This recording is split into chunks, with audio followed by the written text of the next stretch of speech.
Hi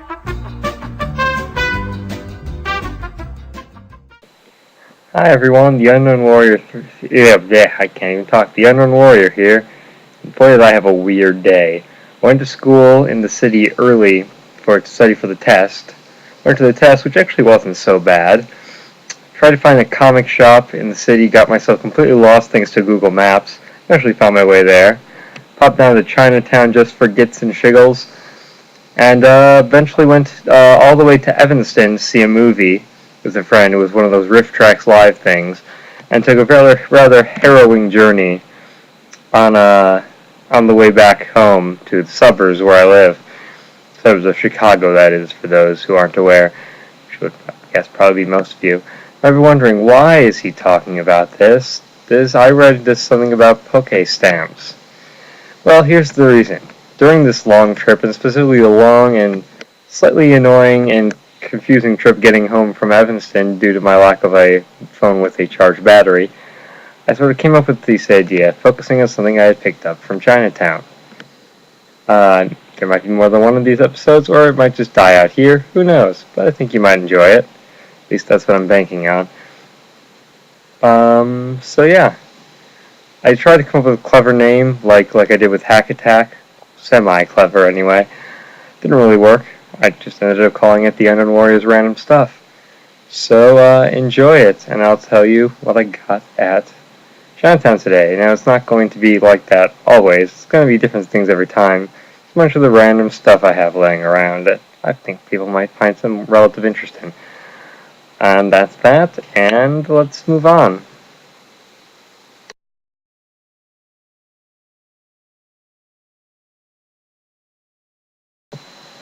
Well, enough rambling about my day. Let's start rambling about what I'm actually here to tell you about. Dun, dun, dun, dun, dun, dun. Wow, this packaging got really messed up. What are these, you may ask? Take a closer look, my friends. But I can't really tell if you're seeing this right because of my angle and all that stuff and my head blocking the part of my computer screen that's showing me what's on the camera. This is a set of Pokemon-themed rubber stamps. You might think, ooh, something Chinese or Japanese, but no. The text is actually all in Korean. There are even some instructions in Korean. Nothing in English whatsoever, other than the word stamp set and pocket monsters. Pick these up, and for some reason there's a 1,000 here too. Don't know what that's all about. I picked these up in Chinatown for a grand total of $3. Crazy, right? They came slightly better organized than this. This is for me taking them out and putting them back in over and over again. So, if you'll excuse me, I'll open up the package and we can see what's going on here. Actually, there's one thing I just only noticed now. Check this out. Got a little semi-hollow-y Pikachu sticker. I don't know if you can see that. Doop-a-doo. Where is it? Right here. It's an almost quasi-holographic Pikachu sticker, as if to say that this is an officially licensed product. It says Pokemon in small print over and over again, but I really doubt it. So, let's see what's inside, as I said.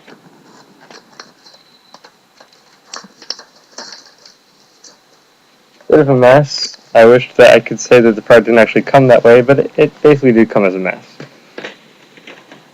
The main stamps are these 4 little ones with major Pokemon and the Korean names, therefore. Give me a moment, ladies and gentlemen, while I deal with the annoyance that is these stamps. Yeah, see, the actual stamp itself is connected to the handle using little pegs. But check this out. It's a circle hole,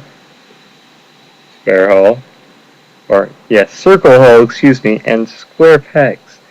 So they keep falling off, they don't really stay stuck together. And this causes another problem that you might have noticed, depending on the resolution of both my camera and your screen. And what exactly happened? I lost the rubber stamp. For Piplup. Oh no.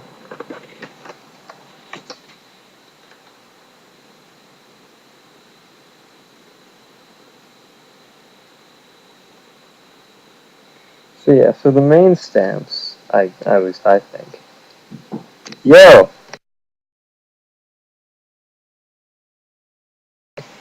No, I don't want to buy a used banana. Why would anyone want to buy a used banana? Moving on. The main feature, I think, are these little stamps. There are 4 of them. With each of the Gen 4 starters, and also Pikachu. With the little peg issue I mentioned earlier, making sure that they never stay together. So, ta-da! We've all got the Pokemon's apparently Korean names on them. So Piplup is Pangdori. Pikachu is just Pikachu. It's looking rather red, you might notice. I'll get back to that. Turtwig is Mobugi. And my personal favorite Chimchar is Bolkatsungi. It's a rather unusual name, isn't it? So it also comes with this ginormous Pikachu stamp, which also comes with pieces, and also has the same peg issue. Talk about a round peg and a square hole, or vice versa, or something. So it's got a cute little design. It's pretty awesome. Very, very Pikachu. Now, one thing I worried about when I put these up is that I wouldn't actually be able to use them, because I don't have an ink pad anywhere. Yeah, sorry, trying to get this thing to stick together. It's not an easy process. Could use Spanish Flea again. But yeah, Pikachu, giant stamp. But they do actually give you an ink pad. I don't know if they're all the same, but mine is red ink and it has Turtwig on it. Or, excuse me, Mobugi. You may have noticed that Pikachu's yellow and Chimchar is red, which makes sense. But Piplup is green and Turtwig is blue. The stamps themselves are all obviously depending on the color of ink, but it just seems weird. So here's the ink pad. It's got a very happy looking Turtwig, and it's standard red ink pad. The red ink that you saw all over the Pikachu stamp and also my hands. Because as you may have noticed, none of these stamps actually have caps. You can't close them. They don't. The ink gets pretty wet, so they just stay inky, and you're going to need to touch them at some point because you need to put them away. The ink is going to get on your hands. Just a fact of life. Now, why don't we actually see what these things look like on a piece of paper?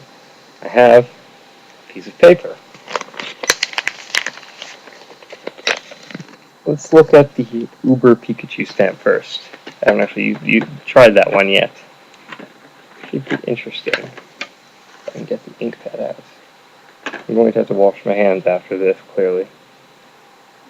It's just big enough for the ink pad. Or ink pad is just big enough for it, maybe. There you go. Not bad for a rubber stamp. Not bad at all. Other than the aforementioned not closing issue. But I digress. Let's try one of the smaller ones. I mentioned that Chimchar is my favorite, or Bolkatsungi. So let's try him. Doodly boop. Stamp. Close everything up so I don't get more ink all over myself and my room.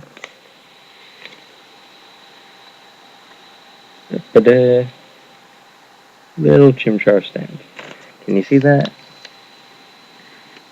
Didn't come out perfectly, but not too bad. So, for the $3 I spent, if you actually have a use for stamp sets, or like me, enjoy collecting really random Pokemon stuff, not a horrible thing to pick up. If you're like a teacher grading elementary school the papers or homework or what have you, or, I don't know, just anything that you might want to use them for. There aren't many uses for these kind of stamps unless you're outside of, little kids playing with them, but if you can find one, you could do worse. Especially since, again, they do come with their little themed ink pad. So yeah, that's all. Apologies for my rather subdued expression today. I mentioned kind of day I had. So, but yeah, that's the Pokemon stamp set. Not a horrible stamp set. Sure, what kind of product it is depends on what kind of product you think a stamp set is. I think I said that already, which means it's probably time to go to bed. Go to bed. I really am tired. See you next time. Oh, and if you're wondering what happened to Hack Attack, we're still going. I'm just a really, really, really slow editor. But Hack Attack episode 5 just went up on Priestess Evelyn's channel. I will try to put a link for you, let's say, right here, or something along the lines of that, to Hack Attack episode 5, our 5th anniversary episode, where we look at hacks of Super Smash Bros. Brawl. It's on Priestess Evelyn's channel, so check it out. And until next time, I'm the Unknown Warrior, signing off.